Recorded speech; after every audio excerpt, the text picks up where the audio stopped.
This week, Splinter Cell came out as a Xbox exclusive. It's on PC also, but yes, Xbox. As far as the consoles go, it's the 5th game in the Splinter Cell series, and Ubisoft Montreal thought they needed to make a change after Double Agent, because Double Agent is widely panned. It wasn't a terrible game, but it wasn't great either. It was a mediocre game. Cat. And 2 guys on the couch plus 1. Yeah. It was okay. Splinter Cell completely reinvented the gameplay, added new features, the mark and execute, new gadgets like the EMP grenades. They redid the sticky camera. They sped up the gameplay a lot and made it more like, say, Ubisoft's Assassin's Creed or Prince of Persia, like the speed and running and climbing. Yeah. Actually, it is what Tenchu should be now. It's a ninja game, but with guns.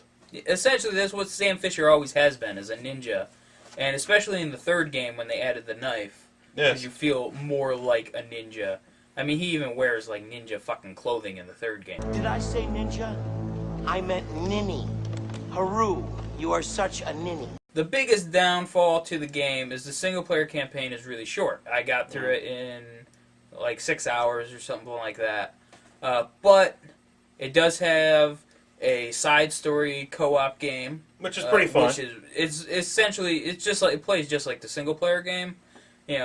Extra 2 hours or so, some extra mission. Plus, there's the deniable ops, which have a bunch of different challenge rooms and expands gameplay. Overall, if you go through everything, it's a good meaty 15 to 20 hour experience. I mean, it's a pretty meaty experience if you play all 3 parts, but the single-player campaign is a little lackluster. But all the Splinter Cell games had short campaigns. Yes. I mean, it's nothing new.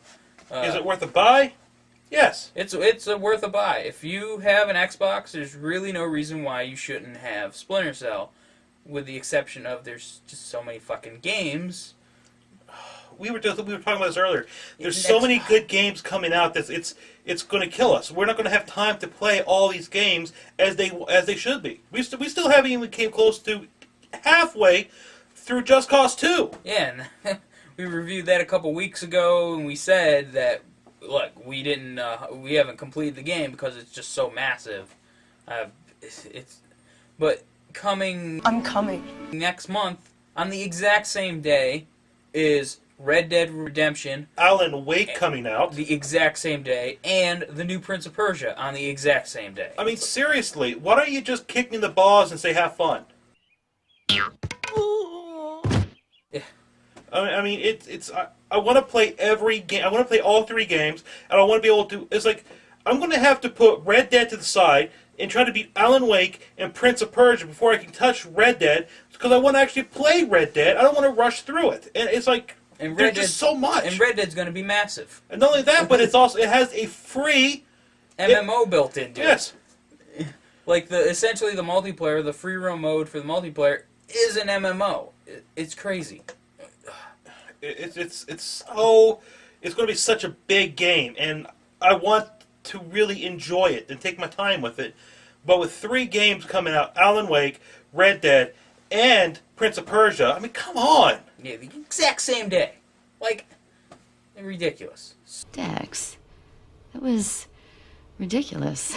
Splinter Cell, awesome. Pick it up. If you have an Xbox, pick it up now, because here soon you're not going to have time to play it. Yeah.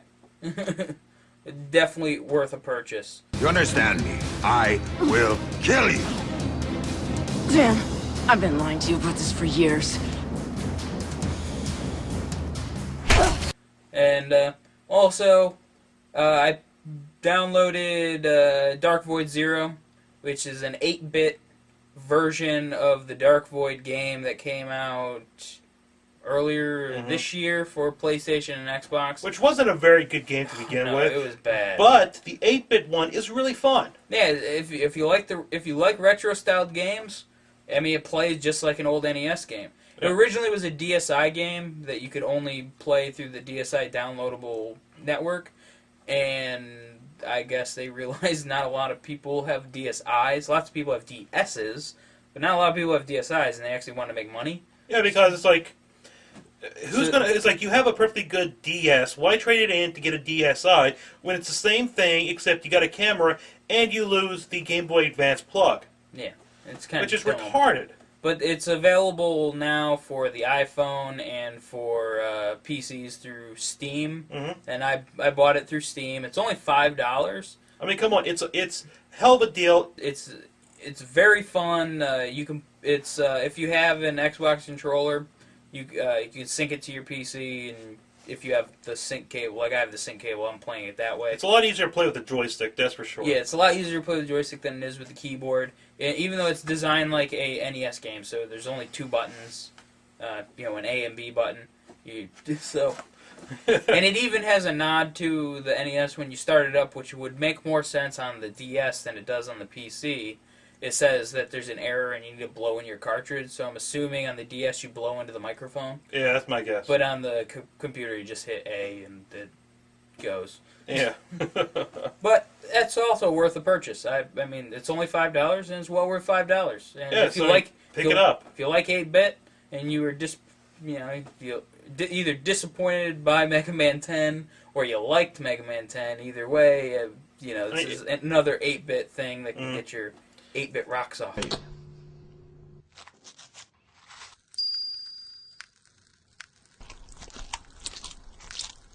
Oh! Get your rocks off. Oh! Starting next week, we're going to change up. Instead of reviewing new movies, because everybody seems to do new movies, like next week we're going to go see The Losers. And we have a feeling that there's going to be a shitload of reviews for the Losers, so you really don't need to hear another review. So instead what we're going to do is we're going to look at kind of obscure films from now on, movies that you may have heard about or may not have heard about, and movies we think it's kind of like when we talked about Vampire Girl versus Frankenstein Girl. Like, there's a good chance that there's a lot of people viewing this that probably did hear of Vampire Girl, Frankenstein Girl, but then it's also one of those movies where maybe you didn't, because it's pretty fucking out there. Mm-hmm. But starting next week, we're going to start doing more movies like that. We may, every now and then, do a current movie, like maybe when A-Team comes out, or, some of the really bigger ones, but, or maybe we'll just briefly say, we liked it, go see it, but here's this obscure movie we're going to review. Yeah, we may touch briefly upon newer movies, like we may touch upon briefly The Losers, give our quick opinion of it, then move on to an actual review of an obscure film. Yeah. Hi.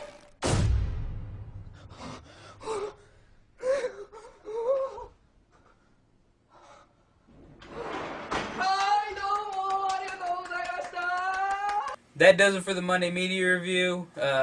Follow us on Facebook. We're also on Twitter. Yeah, Facebook.com/TuxedoCats, Twitter.com/TuxedoCats. And check out our website, TuxedoCats.com. And you can also find us at MediaSlayerProductions.com. Two Guys on the Couch, I'm Joe. And I am George. And we will see you next time on the couch. Okay, you cunts. Let's see what you can do now.